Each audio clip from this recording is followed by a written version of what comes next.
Hi, today I have a message called They Are Only Coverings.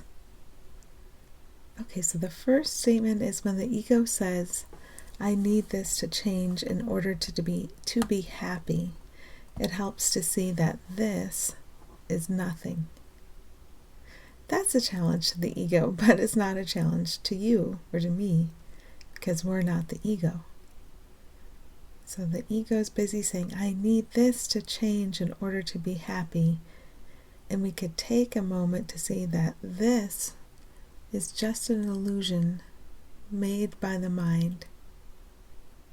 And it seems very real, and it might seem solid, it might seem immovable, but it's it's very flexible, it's very changeable, it is conformable to this that we see, which means anything we can sense in any way, is very conformable to what is real.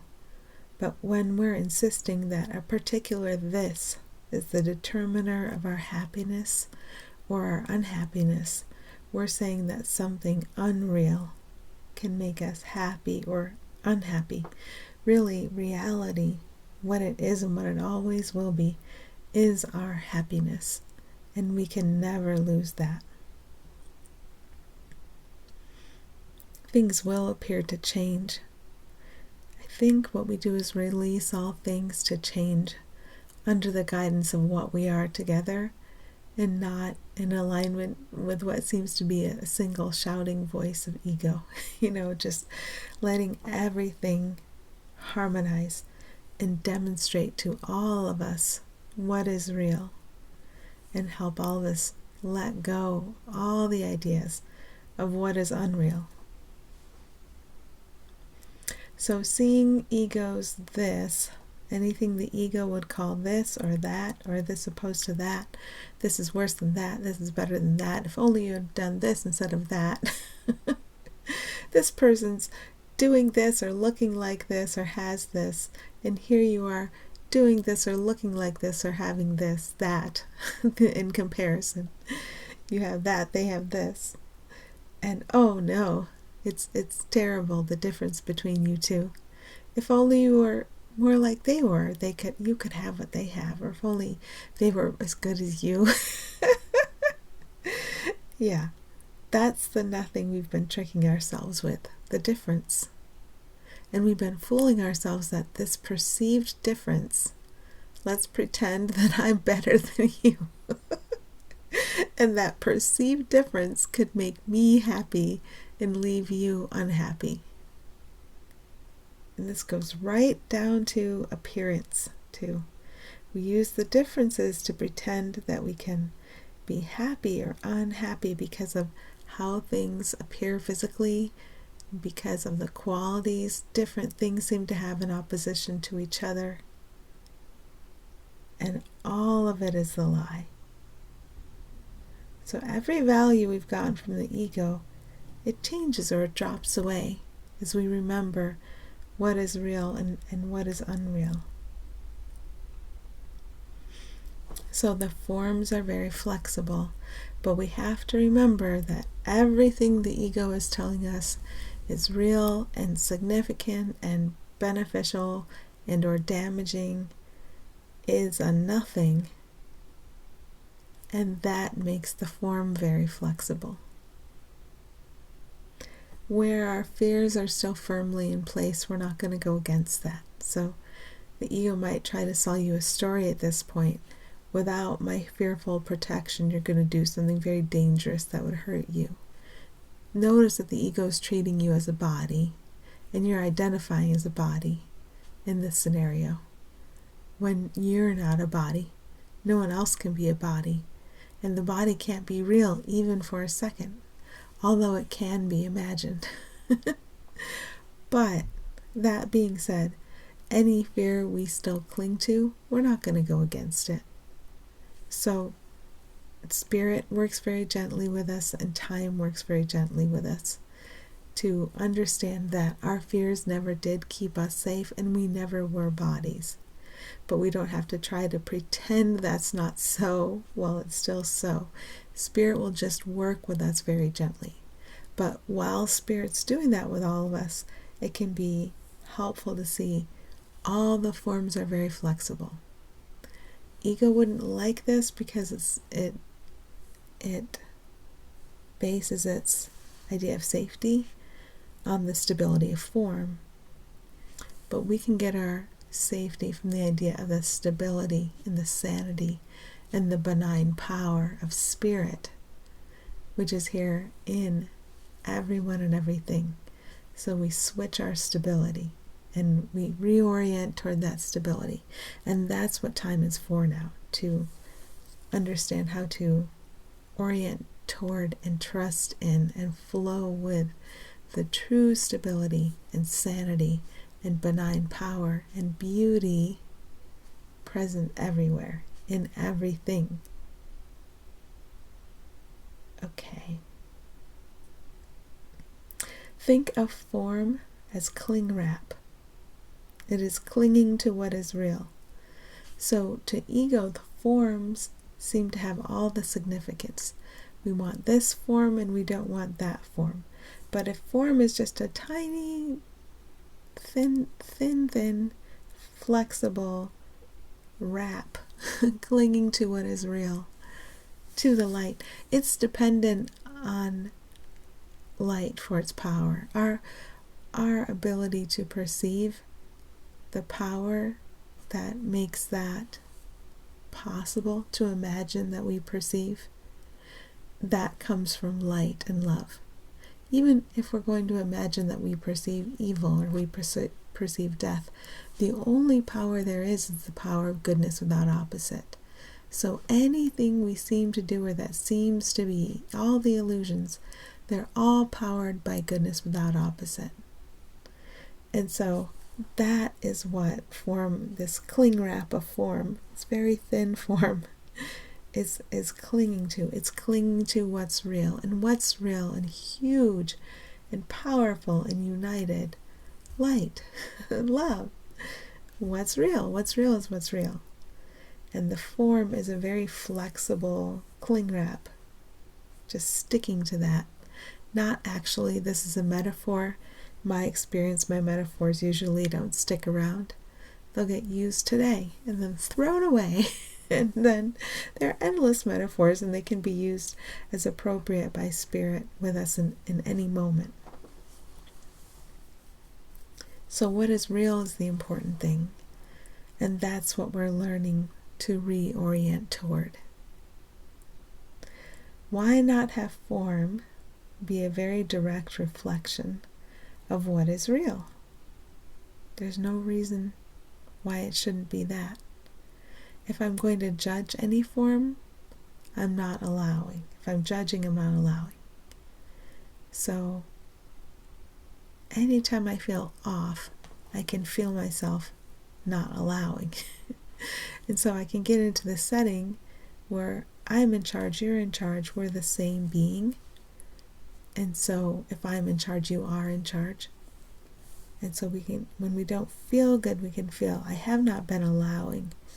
But now I can get into the setting where I allow all forms to reflect back to me what is real. Well, let's remind ourselves of what is real. Well-being, happiness, ease, peace, joy, flow, all of that. So we reorient back toward this often. And we acknowledge when we don't feel good in any way. And this can go very deep because we allow not good feelings to persist, and we don't attempt to let them go because we perceive them as the nexus of our control, and we believe we need control to be safe.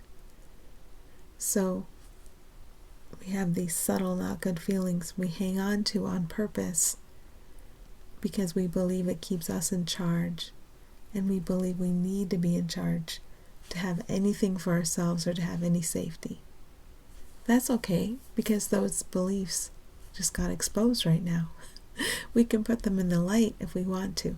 We can ask that they be taken away from us on the basis of lack of peace. and that our perception can be corrected. Our perception has been based on the idea that we need the control of the separate self to have safety, when we are that safety and we always have that safety. We didn't need the illusion of control of a separate self to come on the scene to make us safe. We've always been held in safety, and we actually are that safety altogether. So, seeing that belief, I need separate self-control to be safe, we can just give it to the light on the basis of the lack of peace it causes. It causes lack. And then allow our perception to be corrected. That's the practice today. And we're all totally supported in our practice. So the form we see can seem to remind us that we're vulnerable, that we lack power, or that others lack power, that we're not at peace, that we're not happy. Or form can be used to point toward the truth of us, the truth of the peace we share, the peace we are, the truth of the joy we share, the joy we are.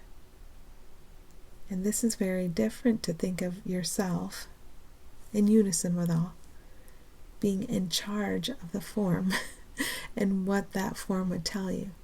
Is that form going to tell me that they're opposites, or is that form going to gently remind me that we're unified?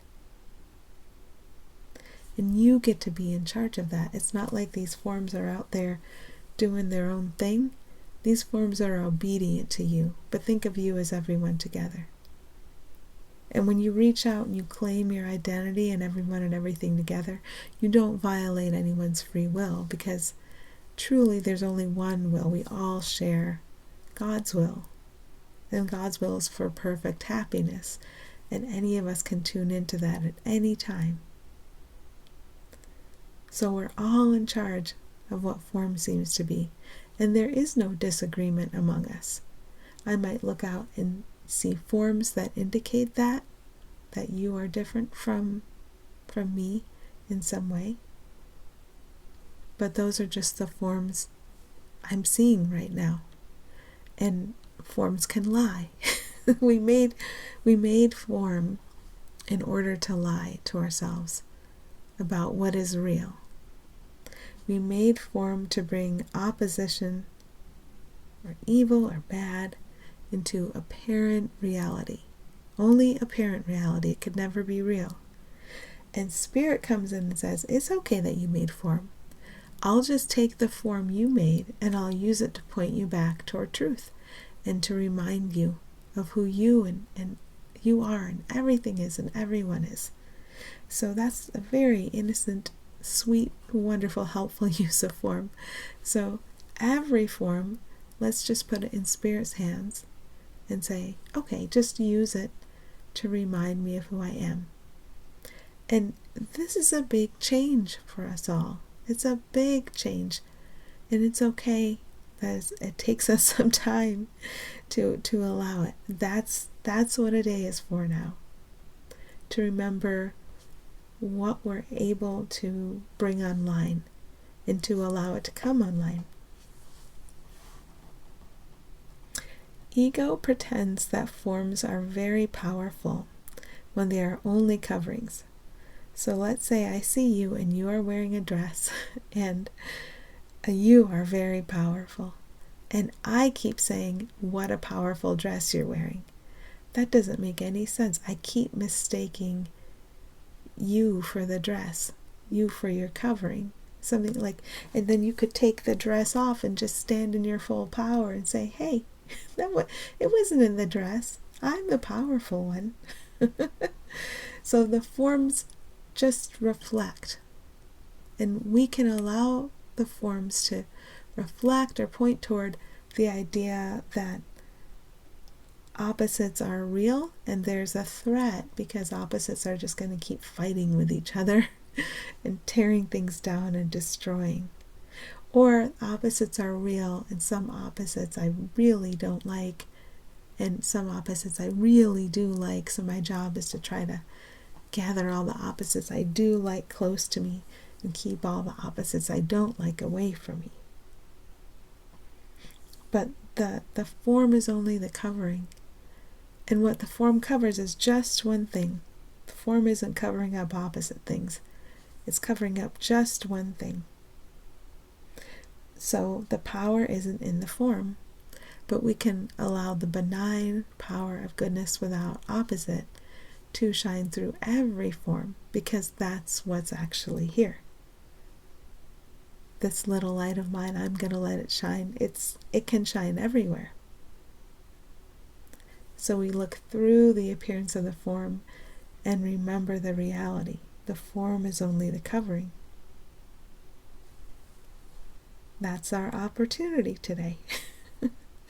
So I'm going to focus there, and I'm wishing you well. Thank you.